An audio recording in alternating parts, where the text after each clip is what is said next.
বিগত 12 মে তাৰিখে মই অসমৰ মুখ্যমন্ত্ৰীৰ দায়িত্বভাৰ গ্ৰহণ কৰোঁ। গুৱাহাটীৰ বাহিৰত মুখ্যমন্ত্ৰীৰ দায়িত্ব গ্ৰহণ কৰাৰ পৰা এতিয়ালৈকে মই কোনো কাৰ্যসূচী লোৱা নাই। মোৰ মনত আছিলে যে গুৱাহাটীৰ বাহিৰত যেতিয়াই ওলাম প্ৰথমতে বটদ্ৰৱা থানলৈ যাম, গুৰুজনাৰ আশীৰ্বাদ বিচাৰিম আৰু গুৰুজনাৰ আশীৰ্বাদেৰে গুৰুজনাই দেখুৱাই দিয়া পথেৰে অসমখনক আগবঢ়াই লৈ যাবলৈ চেষ্টা কৰিম।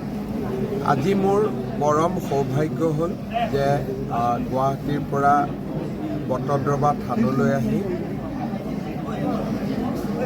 ভাগৱতৰ ওচৰত শিৰ নত কৰি প্ৰণাম কৰিলোঁ, গুৰুজনাৰ আশীৰ্বাদ ল'লোঁ আৰু তাৰ লগতে ইয়াত উপস্থিত ভকতবৃন্দৰ লগতো কথা বতৰা পাতিলোঁ, তেওঁলোকৰো আশীৰ্বাদ নিৰ্মালি গ্ৰহণ কৰিলোঁ।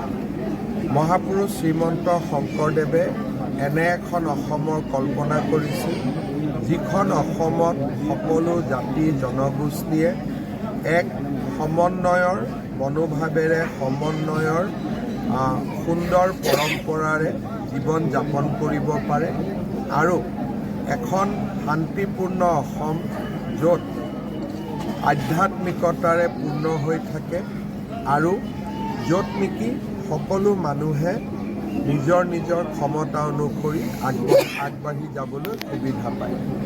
মহাপুৰুষ শ্ৰীমন্ত শংকৰদেৱে দেখুৱাই যোৱা পথেৰে আমাৰ চৰকাৰখনে কাম কৰিব। বটদ্ৰৱা থানলৈ আহি গুৰুজনাৰ জন্মভূমিত থিয় হৈ সেই সংকল্প মই আকৌ এবাৰ গ্ৰহণ কৰিলোঁ। অসমৰ ৰাইজক পুনৰ এবাৰ দ্বিতীয়বাৰলৈ বিজেপি চৰকাৰক শাসন কৰিবলৈ সুবিধা দিয়াৰ বাবে আকৌ এবাৰ কৃতজ্ঞতা জ্ঞাপন কৰিলোঁ। বটদ্ৰৱা থানৰ বিকাশ বা বটদ্ৰৱা থানৰ সকলো ফালৰ পৰা আগুৱাই লৈ যোৱা আমাৰ চৰকাৰৰ এক বিশেষ দায়িত্ব।